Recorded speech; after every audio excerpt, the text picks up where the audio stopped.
अस्सलाम वालेकुम नाज़रीन, मैं हूं शेख रहमत अली, आप देख रहे हैं क्राइम टुडे न्यूज़। नाज़रीन, हम आज दो लोगों के ताल्लुक से बात करेंगे, एक रेवंत रेड्डी, एक केसीआर। केसीआर ने मैनिफेस्टो जारी किया, हम उसके ताल्लुक से बताएंगे। लेकिन पहले रेवंत रेड्डी जो पहली लिस्ट जारी की 55 कैंडिडेट्स की, जो कांग्रेस की जानिब से लड़ेंगे, और इसमें मुस्लिम कैंडिडेट्स को मौका नहीं दिया रेवंत रेड्डी ने। रेवंत रेड्डी ने साबित कर दिया कि वो जीतने के लिए नहीं आए, वो भारतीय जनता पार्टी को फ़ायदा पहुंचाने के लिए आए हैं। जिस तरह से मजलिस इत्तेहादुल मुस्लिमीन इल्ज़ाम लगा रही थी कि रेवंत रेड्डी के ऊपर कि रेवंत रेड्डी कहाँ से आए हैं, और वो अखिल भारतीय विद्या परिषद के सदर भी थे, लेकिन आज रेवंत रेड्डी ने साबित कर दिया मुस्लिम कैंडिडेट्स को ज़्यादा उन्होंने टिकट नहीं दिए, और जहाँ जीतना चाहिए था, जहाँ जो कैंडिडेट की ज़रूरत थी, वहाँ पर डेमी कैंडिडेट खड़ा है। इसका मतलब यही है कि वो कौन से पार्टियों को सपोर्ट कर रहे हैं। भारतीय जनता पार्टी, मजलिस और बीआरएस शायद इनको सपोर्ट कर रहे हैं, और ये ठान लिए हैं कि कांग्रेस को यहाँ से जीतना नहीं है। क्योंकि हाल ही में जिस तरह से राहुल गांधी तेलंगाना में आए थे, और जिस तरह से मैनिफेस्टो जारी किया, और जिस तरह से लोगों का भी गुस्सा बढ़ा था कि कांग्रेस पार्टी अब इख्तियार में आएगी, हुकूमत बनाएगी, लेकिन रेवंत रेड्डी ने उस पर रोक लगा दी, और रेवंत रेड्डी ने कह दिया कि कांग्रेस नहीं आएगी, कांग्रेस कभी भी नहीं आ सकती जब तक हम जैसे लोग हैं। यकीनन इस तरह से अगर ऐसे लोग रहेंगे तो यकीनन कांग्रेस पार्टी कभी भी नहीं आएगी। राहुल गांधी के जो विचार है, राहुल गांधी की जो सोच है, उन्होंने एक अलग सोच कर तेलंगाना में कदम रखा था, लेकिन यहाँ के जिम्मेदारों की जानिब से यह बता दिया, यह साबित कर दिया कि कांग्रेस नहीं आ सकती। उसकी वजह क्या है? मलकपेट से एक मुस्लिम कैंडिडेट को दिया गया है, मोहम्मद अकबर नामी। कारवान से उस्मान बिन अल हाजरी को दिया गया है, कारवान कॉन्स्टिट्यूंसी से। इसके अलावा कामारेड्डी से मोहम्मद अली शब्बीर को दिया जाएगा, हालांकि वो लिस्ट में नहीं है लेकिन दे दिया जाएगा। इसके अलावा मुस्लिम कैंडिडेट नामपल्ली कॉन्स्टिट्यूंसी से मोहम्मद फिरोज़ खान को दिया गया है। इसके अलावा मुस्लिम कैंडिडेट नहीं है। मुस्लिम कैंडिडेट जहाँ पर बहादुरपुरा, चंद्रानगुट्टा, याकूतपुरा ऐसे इलाकों में होना चाहिए था, वहाँ पर नहीं दिया गया है, वहाँ पर दूसरे कैंडिडेटों को डाला गया है। इसका मतलब यही है कि जीतने की सोच से कांग्रेस नहीं लड़ रही है।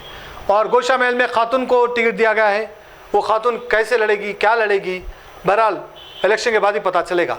लेकिन रेवंत रेड्डी की सोच और रेवंत रेड्डी की जो ये लिस्ट है, इससे हमें पता चल चुका है कि रेवंत रेड्डी जीत की स्पीड से नहीं आए, जीत करना है बोल के सोच से नहीं आए। वो किसी को फ़ायदा पहुंचाने के लिए वो सदर बने और फ़ायदा पहुंचाने के लिए ये लिस्ट जारी करे, जिसका नुकसान यकीनन कांग्रेस पार्टी को होगा। नाज़रीन, हम अब दूसरी तरफ चलते हैं। के चंद्रशेखर राव ने अपनी पार्टी का मैनिफेस्टो जारी कर दिया। यकीनन बेहतरीन मैनिफेस्टो उन्होंने किया। जिस तरह से गैस सिलेंडर में उन्होंने सब्सिडी 400 रुपये कर दी है, 400 रुपये में अब गैस सिलेंडर मिलेगा, और राशन की दुकानों में जो मोटा चावल मिल रहा था, वहाँ पर बारीक चावल मिलेगा। वाइट राशन कार्ड की दुकानों पे या राशन कार्ड के दुकानों पे आप बारीक चावल मिलेगा। इसके अलावा हेल्थ कार्ड 15 लाख तक कर दिया है आरोग्यश्री की जानिब से, 15 लाख रुपए तक आप इलाज करवा सकते हैं। इसके अलावा उन्होंने लावनिया पट्टा जो रहता है वो उनको हक दे दिया है, जो भी हकदार है वो उसका कुछ भी इस्तेमाल कर सकते हैं, क्योंकि रोक थी वो नहीं कर सकते थे, लेकिन वो कर दिए। गाँव वालों को डिस्ट्रिक्टों में बहुत ज़्यादा फ़ायदा होगा। इसके अलावा उन्होंने बहुत अच्छे स्कीमात जारी कर दिया, लेकिन इसमें शादी मुबारक की स्कीम का उन्होंने जिक्र नहीं किया, ना ही तो मैनिफेस्टो में किया है, ना ही तो बोलते वक्त किया है। इसका मतलब यह है, दो मतलब हो सकते हैं, या शादी मुबारक स्कीम ख़त्म भी हो सकती है, या फिर शादी मुबारक स्कीम को कंटिन्यू जारी भी रख सकते हैं, क्योंकि इसमें जिक्र नहीं किया गया है। नाज़रीन, इतने बड़े बड़े उन्होंने स्कीम किए। 5,000 रुपये पेंशन देने का वादा किया, गरीब औरतों को 3,000 रुपये देने का वादा किया। केसीआर ने ये सारे मसले किए, क्योंकि केसीआर पर इसलिए भरोसा रखना चाहिए कि उन्होंने जो वादे किए थे उसमें से कुछ वादे पूरे किए थे, तकरीबन नहीं किए, लेकिन अब आने वाले वक्त में शायद पूरे वादे पूरे करेंगे, और डबल बेडरूम भी देने का वादा करे हैं, और माइनॉरिटीज लोन भी देने का वादा करे हैं, दलित बंधु के लिए भी अच्छे स्कीमात निकाले हैं। हम जो खास स्कीमत की बात कर रहे हैं, ये स्कीमात है। अब ये स्कीमात को लेकर बीआरएस पार्टी आएगी।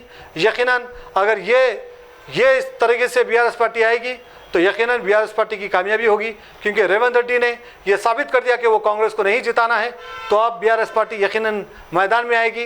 अब कांग्रेस के उम्मीदवारों को खतरा है, और जो हम उम्मीद लगा रहे थे कि कांग्रेस जीतेगी, लेकिन अब लगता है कि ये मैनिफेस्टो के बाद से बीआरएस की कामयाबी होगी और उनके साथ साथ जो इलाके मंजलिस के हैं वो इलाके मंजलिस के भी वैसे ही कामयाब होंगे। हमें ये लगता है क्योंकि कांग्रेस की बहुत बड़ी चाल और कांग्रेस जिस तरह से लोगों को सपोर्ट करने की कोशिश कर रही है उससे तो हमें यही साबित होता है, यही लगता है कि मंजलिस भी कामयाब होगी और बीआरएस भी फिर से कामयाब होगी। मजबूत और पायदार, दिलकश और दिलनशी शादी के फर्नीचर का सबसे बड़ा शोरूम अब Shastripuram king colony main road के पुरसुकून माहौल में। पसंद फरमाइए आपकी शहजादी के लिए खूबसूरत जहेज का मुकम्मल फर्नीचर सिर्फ 29,999 रुपए में। जी हाँ, 29,999 रुपीज। जी हाँ, फख्र हिंदुस्तान सदर मोहतरम बैरिस्टर असदुद्दीन अवैसी साहब के मकान के बिल्कुल करीब आपका अपना HKGN फर्नीचर्स। 9618650827